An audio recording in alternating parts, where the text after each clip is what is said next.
Sziasztok! Beregszászi nyúltenyésztő vagyok, és a mai műsorban, a mai videóban arról szeretnék beszélni nektek, hogy hogyan építettem fel a félereszt és a nyúlketreceket lépésről lépésre. Ezt főleg azért gondoltam ezt a videót elkészíteni, hogy hát ha mivel képekkel fogom illusztrálni, rengeteg képet készítettem a felépítés során, hát ha tudok ötleteket adni nektek is a későbbiekben, mert bár már van 2 videó a ketreckészítésről a csatornámon, de így egybe, amikor képekkel és beszéddel is tudtam alátámasztani az illusztrációkat, én úgy gondolom még nem volt. Éppen ezért örülnék, hogyha végignézed, főleg azért, hogyha jelenleg is nyúltartó vagy nyúltenyésztő, hiszen én úgy gondolom nagy segítséget jelent majd a későbbiekben. Ugye, mint minden építést, megelőzi a bontás. És ugye itt is úgy kezdődött az egész, hogy már megvoltak a régi ketrecek, és fejbe el kellett dönteni, hogy hát bizony ezeket a régi ketreceket illő lenne most már lebontani. És úgy általában véve, nem tudom ti hogy vagytok vele, de hát én nagyon sajnálok bontani, mert mindig látok benne egy kis, érzek egy kis, hát nem is tudom, ilyen iróniát, vagy nem is tudom, fájdalmat, hogy miért kellene azt lebontani, de látjátok, hogy a bontással viszont rengeteg szemét és sok minden jár. Jó dolog, ha van segítséged, miközben bontol, én ezt megtapasztaltam. Itt egy fiatal ember, aki segített nekem a ketrecek szétbontásában. Ugye elég pepecs munka maga a ketreceket szétbontani, főleg, hogyha olyan ketrecek, ami legalább 15-20 évvel ezelőtt voltak már, vagy 17 évvel ezelőtt megépítve. Mondjuk főleg, ha ügyes és precízen dolgozik, akkor jó az ilyen segítség. Hát a fiatalemberre nem volt probléma, hiszen az anyagot az szépen úgy szedte szét nekem, hogy amennyire lehet a szegeket kivarázsolta belőle, hogy későbbiekben ezt a fát tűzifaként még tudjam hasznosítani. Ugye van bőven lom és lom egy ilyen szétbontásnál, meg is lepődik az ember, hogy mennyi minden lomot találtam, és ugye nem tudom, megfigyelitek, akkor itt látszik, hogy a hűtő előtt, mert ott régebben egy ketrec állt, elég olyan szalmás a föld, meg olyan szénás, meg mindenféle. Hát ott a későbbiekben kiderült, hogy nem csak az van ott a föld alatt. És persze nem minden lom, hanem van hasznos szemét is. Itt, ha megnézitek, itt volt egy disznó, egy nagyon régi disznó, amit még a 70-es években, 67-68 környékén épített édesapám, egy ilyen fadisznó, és annak a teteje volt ilyen lemezzel befedve, és ebben a lemezzel rögtön így elkezdett az agyam járni, hogy mit is lehetne ebből csinálni. Mondjuk erre a ketrecre, amikor elkészült annak idején, itt egy nagyon régi ketrecemet lássátok, nagyon büszke voltam, mert egy vasam nem volt ketrecépítésre, viszont ugye, mint minden nyúltenyésztőnek, nagyon hiányzott újabb és újabb fiókok, mert mindig több nyulam volt, mint ketrecem. Éppen ezért vettem tüzelőt térre, ilyen hulladék fűrészárút tölgyet, és abból válogattam ki, mert észrevettem, hogy vannak olyan vékonyabb darabok, amiket fel tudok használni, és kézi fűrésszel, ami aztán tölgyfát vágni nem egy leányálom, meg baltával, kalapáccsal nekiálltam, és hát bizony 2 nap alatt, plusz amit találtam az udvaron hulladékot, megálmodtam és összeraktam ezt a ketrecet. Persze nem így nézett ki, akkor még új állapotban sokkal csinosabb volt, de a lényeg az, hogy igen-igen sokáig szolgált, és nagyon szerettem ezt a ketrecet, mindig fialtató ketrecnek használtam. Mondjuk szépnek nem szép, az biztos. Itt, ha látjátok, itt azért van keresztbe, nem tudom, fogja majd visszaadni a videó, hogy itt próbálok egérre rámutatni. A jobb alsó sarokba, ennél az összerakott ketrecnél, ahol pannonfeherek vannak, ott keresztbe vannak fenyődeszkák, így bedeszkázva. Ez azért van, mert az egyik kutyám, a németjuhász kutyám, hát az úgy döntött, hogy ő bizony megkóstolja a nyúlhúst, és hát bizony ezt, mikor nem voltunk otthon, ezt ki is vitelezte, egy az egybe kiszedte ezt a tölgyfa elejét, és ott kompletben volt egy burgundi vörös család, anyával és azt hiszem 7 vagy 8 kisnyullal, és egy kisnyulon kívül mindet elfogyasztott, amire hazaértünk, szőröstől, bőröstől, tehát én még ilyen táplálkozást nem láttam, úgyhogy na, nagy boldogságot okozott nekem, muszáj voltam láncra tenni a kutyust. És amikor a talajt megmozgattuk itt ezen a részen, erről az imént már tettem rá utalást a bontással kapcsolatban, azt vettem észre, hogy hát igencsak sok járat van benne. Tehát képzeljétek el, évek hosszú során, ahol álltak a nyóketrecek, ott mindenütt patkányjáratokat fedeztem fel. És ez nem csak azért furcsa, nehogy úgy gondoljátok, hogy nálam volt ez a nagy szaporulat, vagy csak nálam, hanem egyszerűen egy az egybe a szomszédom is nagy állattartó, tehát nála megtalálható kecskék, bárányok, tehenek, ló, kacsa, liba, és még sorolhatnám, és meg van vagy 20 kutyája. De tényleg 20 kutyája az udvaron, és ami fontos, hogy ezeknek a kutyáknak ugye lényegében nem nagyon ad enni. Ami van, ami leakad, azt teszik, és éjjel-nappal vadásznak a pockokra. És ugye a pocok az olyan dolog, hogy az szeret mindig a másik szomszédba lakni, ahova pedig jár lopni, ott nem lakik. És ami lényeges, hogy nálam laktak ezek a pockok.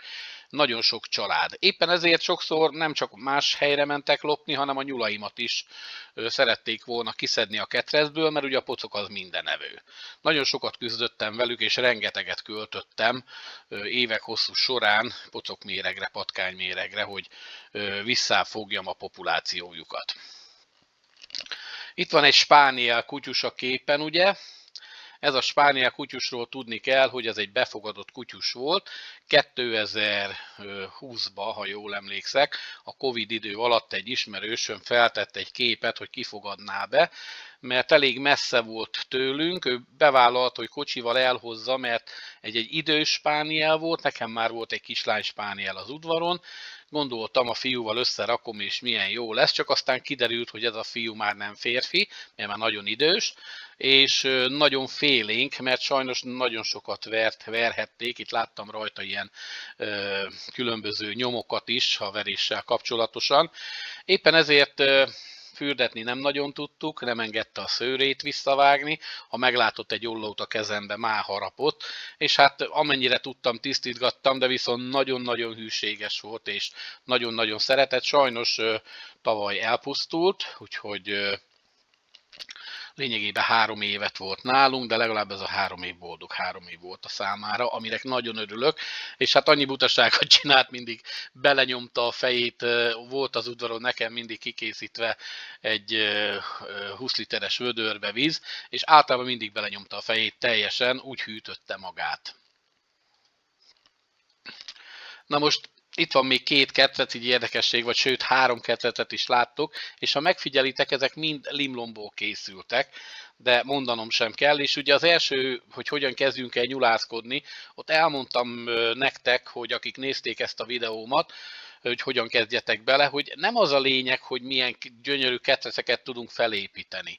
Tehát nem muszáj rögtön több ezer, vagy több 10 000, 100 000 forintot felhasználni egy ilyen ketrecépítésnél, hanem nézzetek körül, és ami van az első években, nyugodtan használjátok azt. És amikor már a nyúl termel nektek hasznot, mármint olyan értelemben hasznot, hogy a családnak a étrendjébe be van építve, hetente levágtok egy nyulat, az már én úgy gondolom haszonnak számít, vagy hetente 2 nyulat, akkor már egy kicsit lehet gondolkozni azon, hogy most már vissza is forgatunk egy kis pénzt rájuk, tehát jobb körülményeket biztosítunk. És látjátok, itt ez 2 család a pannomból a 2 ketrecbe, gyönyörűen felnőlve, ivaréretten, és mégis jó megvoltak, mivel meleg volt, tehát ilyenkor a melegben nem nagyon kötekedtek egymással.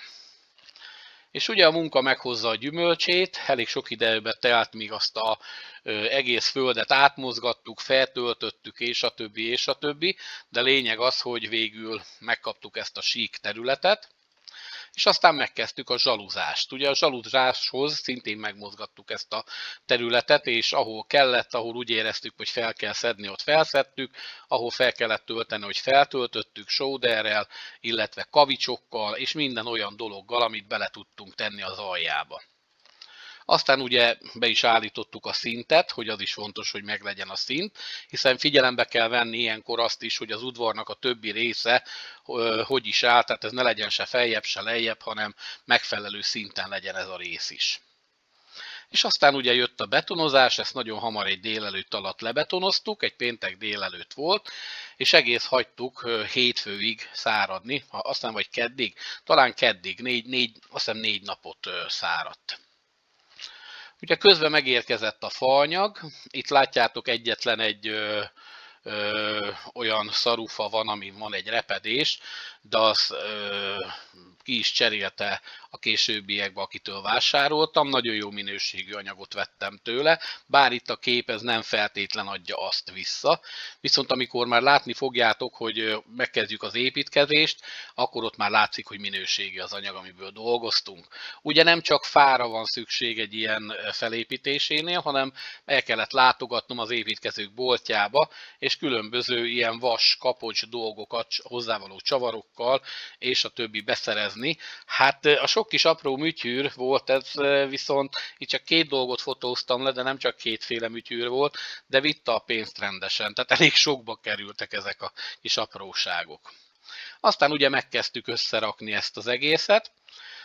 Annyi volt a szerencse, hogy a mester, akit hívtam, az egy nagyon jó mester volt. Nagyon ügyesen dolgozott, szinte öröm volt ránézni, tudta, hogy mit csinál, hogy igazából nekünk csak ketten segítkeztünk, én és a másik fiatalember, segítkeztünk az ő munkájában, egy az egybe, csak nekiállt és rakta összefele, mint a Lego kockából, mikor összerakunk valamit. És itt is írom ugye, hogy ha az anyag jó, a mester, akit hívtam, profi, tehát lényegében haladtunk nagyon szépen. Itt jött egy dilemma a számomra, hogy milyen magas legyen ez a féleresz. És hát eredetileg úgy képzeltem, hogy itt a jobb alsó sarokban, ha látjátok a másik ilyen kis terasznak a végét, én ott terveztem abban a magasságban, hogy útfusson alatta. Aztán megsajnáltam, hogy ilyen sokat le kellene vágni akkor az oszlopokból, miért ne lehetne ez akkor legalább 3-3,50 magasságú.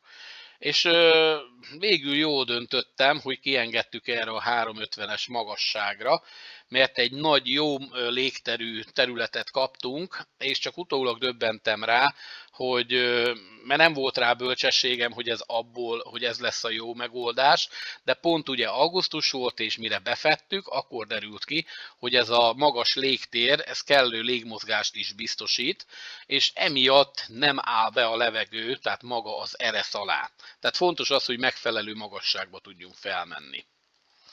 És ugye az eperfa, ami alá volt az egész építkezés, ebből is kellett elég szépen vagdosnunk. Itt csak egy részét látjátok, de körülbelül egy ilyen kisebb szekérnyi ágakat és fatörzset, meg hozzávaló mindenfélét le kellett vagdosni ahhoz, hogy ugye egy komolyabb vihar esetén ne tegye tönkre majd a tetőt. És annyira siettünk a munkával, hogy majd amikor felraktuk az egészet, akkor jutott eszembe, hogy hoppá, ezt le kell festeni, és hát még annyi volt a szerencsé, hogy volt 2 nagy hosszú létrám, ezért nekiálltunk és gyorsan a levegőbe, tehát létrán állva festettük lefele az oszlopokat, ahelyett, hogy ezt a földön kényelmesen megtettük volna, viszont lényeg az, hogy röhögtünk a saját hülyeségünkön. Én úgy gondolom, szépen haladtunk. Még másnapra azt hiszem már felkerült a tető is, ugye lemeztetőt raktunk rá, az volt a célszerű, mehetett volna rá másfajta tető is, de a lemez volt a legpraktikusabb és a legidőtállóbb. Azt hiszem annyiban picit spóroltam a lemezen, amit viszont így ne tegyetek meg, hogy csak a 0,33-as vagy 35-ös vastagságú lemezt vettem meg. Annyi a jó, hogy bőségesen le van csavarozva, meg megfelelően alá van cseréplécezve, tehát mondta is a mester, hogy ő ilyen sűrűre fogja cseréplécezni. de hajlott alatta, pedig ő nem volt egy 50 kilótól nehezebb, úgyhogy megbeszéltük, hogy ha legközelebb ilyen tetőt csinálunk, vagy csinálok, akkor legalább a 0,45-ös, 0,50-es lemezt érdemes mindenképpen megvenni és használni. Ugye itt már a mester úrnak megköszöntem a munkáját, és elköszöntem tőle, és elkezdtem az előre papírra leírt, megtervezett papíron megtervezett Newcastle-nek az összerakását. Ugye első lépésként 5x5-ös cseréplécből állítom össze a keretet. Nagyon fontos, hogy a keret az megfelelő cseréplécből legyen, megfelelő vastagságú cseréplécből, mert nagyon meghálálja, mert bármi tönkre mehet, az oldalát kirághatja mondjuk a nyúl, vagy a padlója tönkre mehet, de ha jó a keret, akkor könnyen ki tudod cserélni, és van mihez csavarozni a darabokat. Tehát úgy kell elképzelni egy ilyen ketrecet, mint egy Lego várat, tehát ki tudsz cserélni benne alkatrészeket, nem kell az egészet szétbontanod, és toldanod, foldozgatnod, hogyha valami probléma van vele. Éppen ezért fontos az, hogy megfelelő alapokkal rendelkezzen. Na most nagyon fontos, hogy a derékszöget azt használjuk és alkalmazzuk. Amennyire tőlem telt, igyekeztem és csináltam is, de mivel nem vagyok egy spéci szakember, ezért őszinte leszek, nem minden esetben volt tökéletes, de természetesen igyekeztem ezt megfelelően majd kijavítani. Na most itt megvan a két ketrec, ezeket lekentem természetesen, egymás mellé állítottam. Bizonyára látjátok a különbséget, a benti ketrec, ami már le van padlózva, tehát az a német óriásoknak készült, 12 fiókos, 3 emeletes, 3 szintes, viszont a második ketrec az már 4 szintes, és szintén 12 fiókos, viszont itt már mások voltak a méretezések, ez a pannonfehér nyúlnak készült. És ugye a következő lépés volt, mikor megvannak a keretek, és remélem a kép ad nektek egy kis segítséget, nagyon könnyű volt utána már csak tovább építeni a ketrecet, hiszen megkezdtem a padlózást 30-as deszkával. És fontos, amit kiírtam, hogy 15 centi magasságra legyen a betontól, tehát hogy egy kutya kényelmesen alá tudjon férni, hogyha akár pockot üldöz, tehát ne legyen belőle probléma, és el tudja kapni. Itt ezzel a padlózással is jól haladtam, ugye csak egy jó fűrész kell hozzá, és ami fontos, hogy ha elektromos, akkor még jobb, és akkor a méretre vágni, és csak rakni befele, szegelni lefele. Ennyi az egész. Ugye padlózás után jöttek aztán az oldalfalak OSB-ből, itt szintén arra kellett figyelni, hogy mivel említettem, a derékszög nem volt tökéletes, ezért több szőr kellett használni a mérőszalagot, hogy amennyire tőlem telt, tökéletesen be tudjam fedni a hátulját és az oldalait. Az oldalaival többet küzdöttem, mint a hátuljával, de végül rájöttem a helyes megoldásra, hogy a legegyszerűbb ezeket megoldani, és ugye rögtön le is kezeltem megfelelő favédővel, most nem jut eszembe a neve, de a lényeg, hogy ugyanazzal kezeltem, mint ugye maga a féleresznek az oszlopait. És itt jön a hasznos hulladékból, ugye végül megálmodtam egy nagy terménytárolót egerek és rágcsálók ellen, amit sikerült is megvalósítani némi anyagi ráfordítással, ugyanis a keretnek szolgáló hulladékvasat egy hulladékfém felvásárlótól vásároltam meg, kb. 9000 forintért, a többi pedig adott volt, már csak kellett rá majdnem egy nap, mire ez a heggesztések alapján szépen össze lehetett állítani az egészet. De igen stabil, masszív lett, és körülbelül 1,5 köbméteres, tehát zabból több mint 1 tonna, árpából 1,5 tonna is belefér. Itt jól látszik a nagysága ennek az egésznek, és végül a tetejére deszkából, 30-as deszkából csináltam 3 különálló lefedő részt, ami viszont nem volt a legjobb ötlet, hiszen friss volt még a deszka, és ugye amikor elkezdett a deszka zsugorodni, akkor észrevettem, hogy a nagyon pici helyen, ahol összehúzódott, ott bizony a rágcsálók, a nagyon pici egerek bemásztak a terménytárolóba, tehát többször is ellenőriznem kellett tél közben, hogy azért hol vannak a rágcsálók, és hol tudnak bemenni, és meg kellett tenni az ellenlépéseket.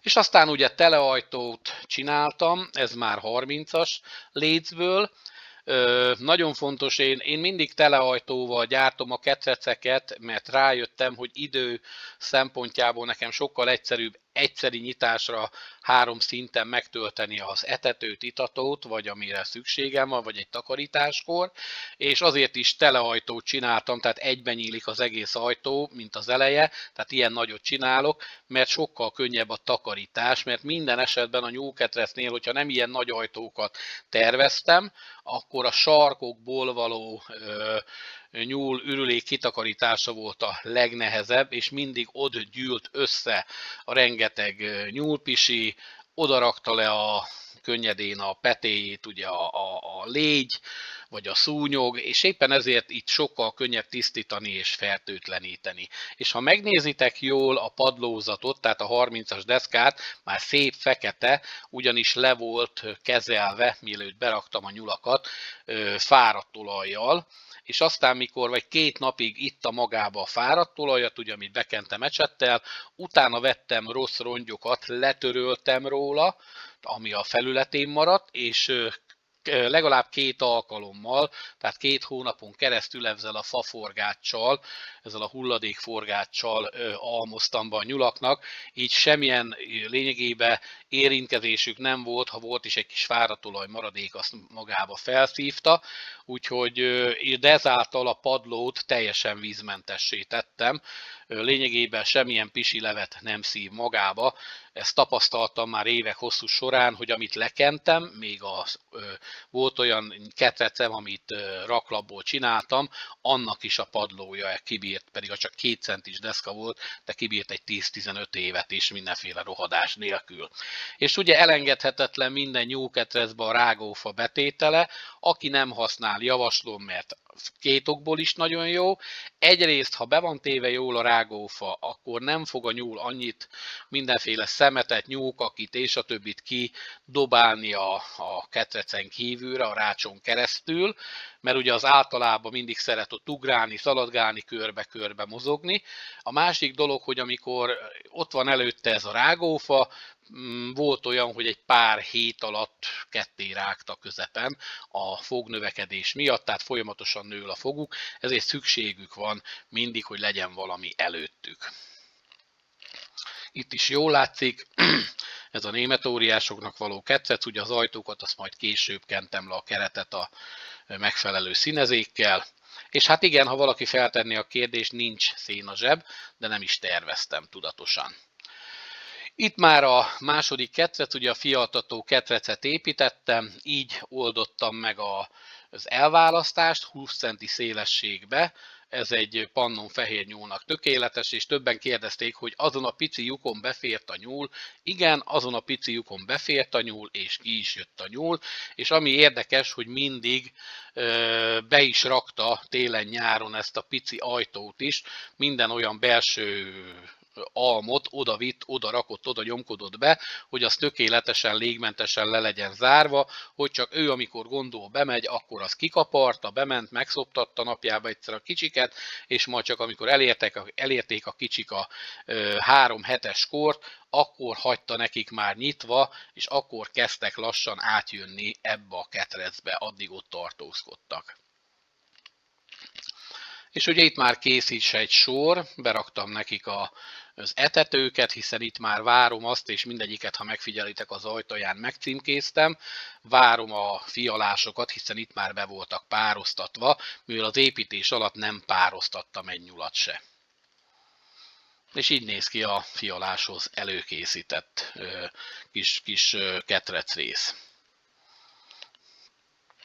Hát, röviden és tömören ennyi, itt vége is van a videónak, ennyibe szerettem volna segítséget nyújtani, remélem sikerült pár ötletet adnom, hogy hogyan kezdjél bele, és mit vegyél figyelembe, amikor elkezded építeni a sajátodat.